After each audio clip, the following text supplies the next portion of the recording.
Do you feel stuck in a situation that you feel powerless to change? Well, here is how to get unstuck.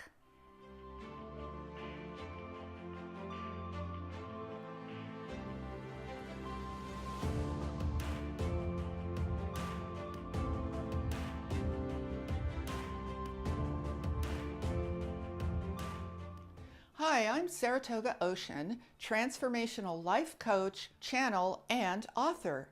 And today I'm going to teach you a 3-step process to get unstuck from a situation or a circumstance that you feel powerless to change. Now, there's nothing more frustrating than having a large circumstance in your life that you feel you're stuck in and you don't know how to get out of it. You know it's not good for you. You know that it's hindering your ability to live the life that you truly want to live, but you just can't figure out a way out. It could be a job, it could be in the form of a health issue, it could be a relationship issue, it could be where you live, it could be any number of things. But generally, the things that are the most frustrating in this regard are the situations that take up a big portion of our life or a big portion of our attention and consciousness, and we feel we just don't know how to move through that and get closer to the most beautiful life that we wish to experience. So here's where I want you to start.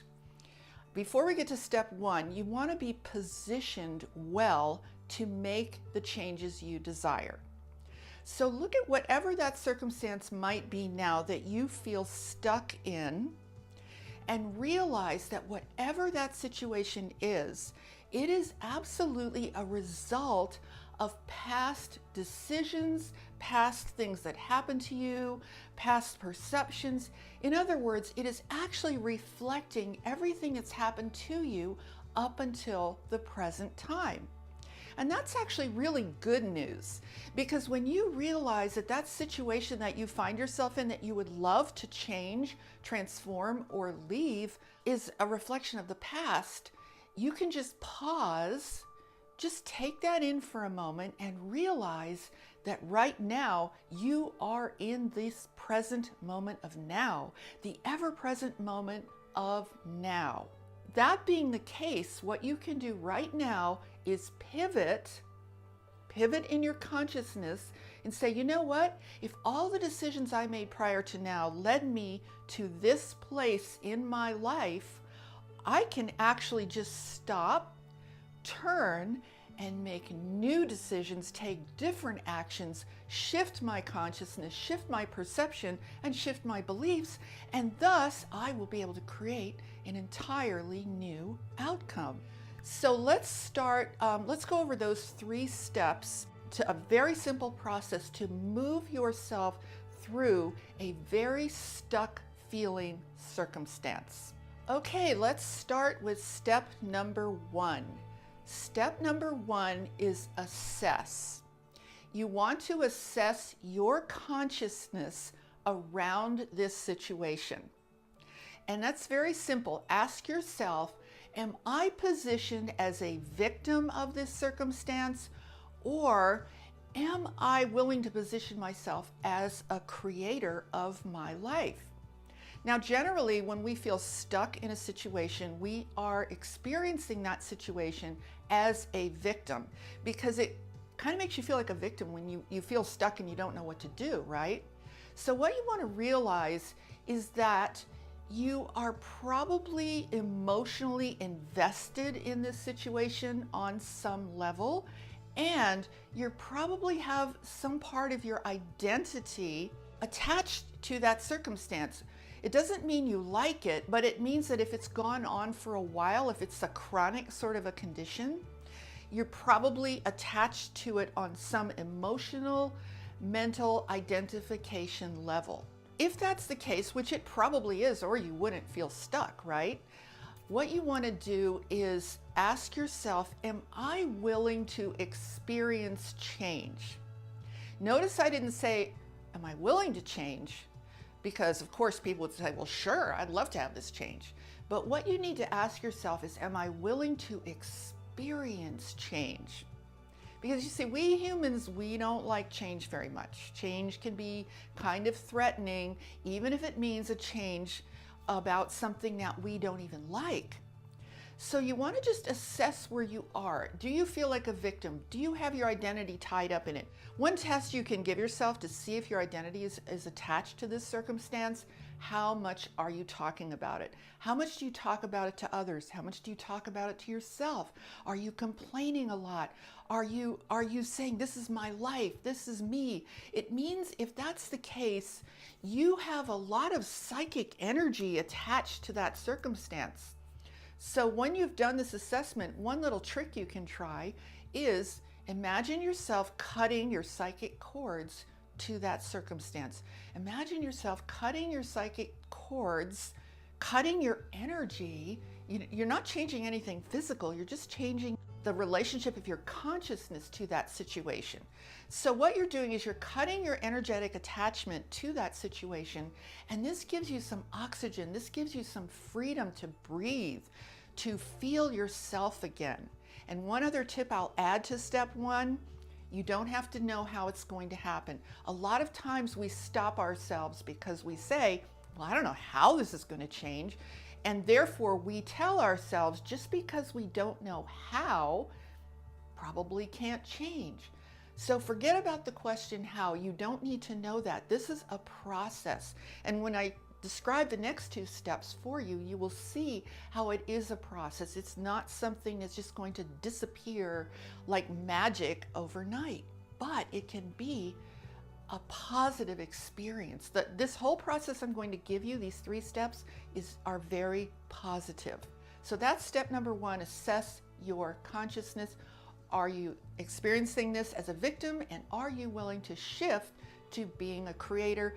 Are you willing to experience change? Step number 2 is shift. You want to shift from being a victim to being a creator. And the way that you do that is actually very, very simple, and it's very real. So what you want to do is place your focus on what you can control within that circumstance. What are the things that you actually have control over? And secondly, in step number 2, you want to release importance on the things that you cannot control.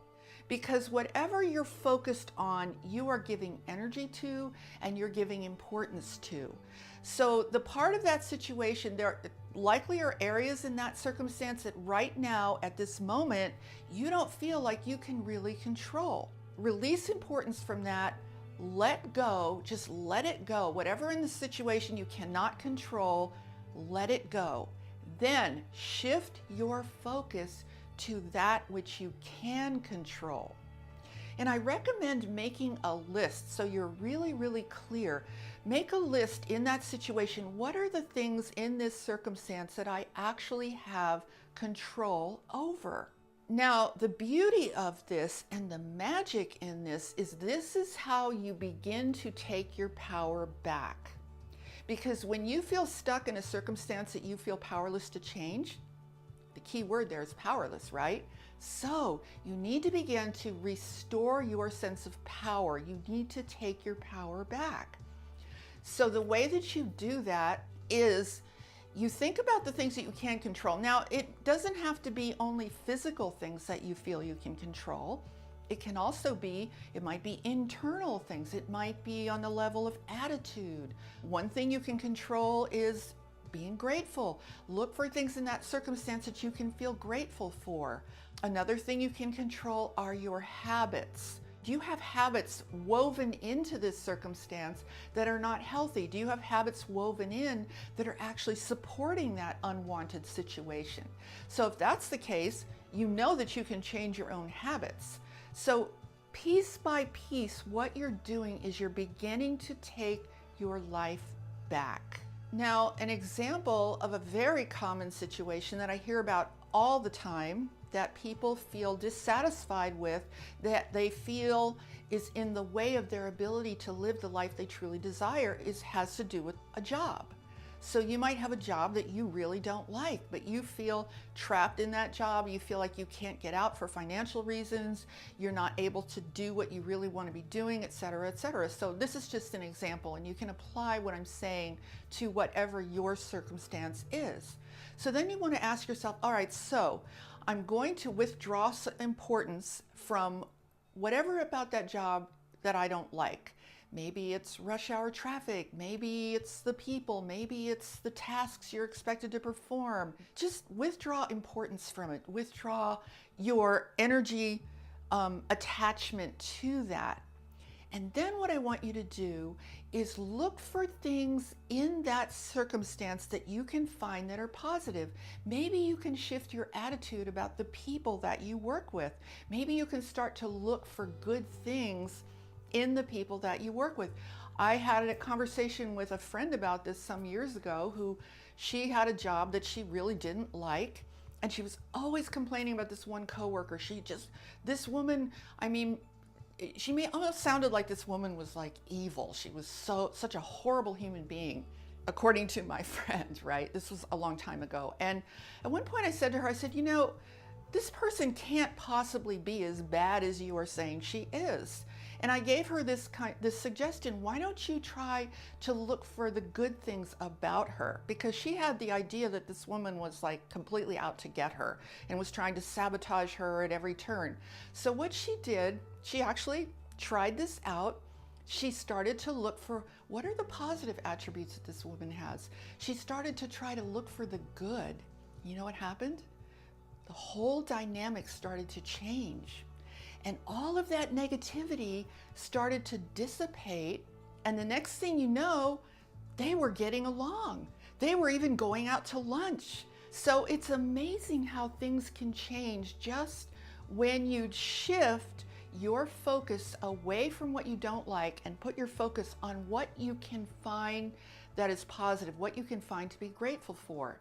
Another thing you could do if you have a job that you don't like, using the same example, maybe if you're in traffic, maybe you don't like rush hour traffic. Well, maybe you could be listening to podcasts, things that are uplifting and inspiring.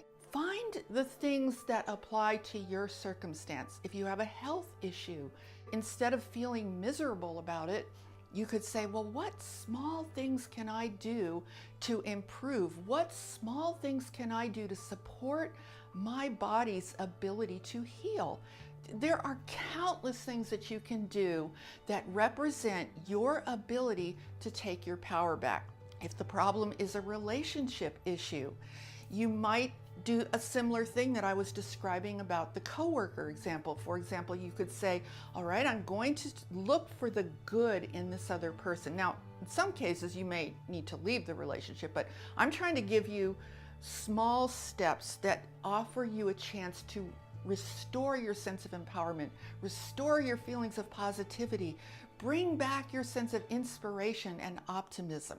Okay, so just start with small pieces and just say, what can I find that's positive? What can I find that I can enjoy? What can I do? What do I have control over?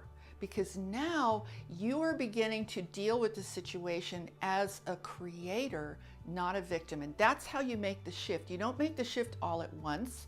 You make it incrementally by finding the things that you actually have control over that you can improve in your experience. Now, step number 3 is manifest. You want to begin to manifest change, real change. What you've done in step 2 is you've actually broken up that rigidity of feeling powerless and feeling stuck, and you're introducing a more flexible energy.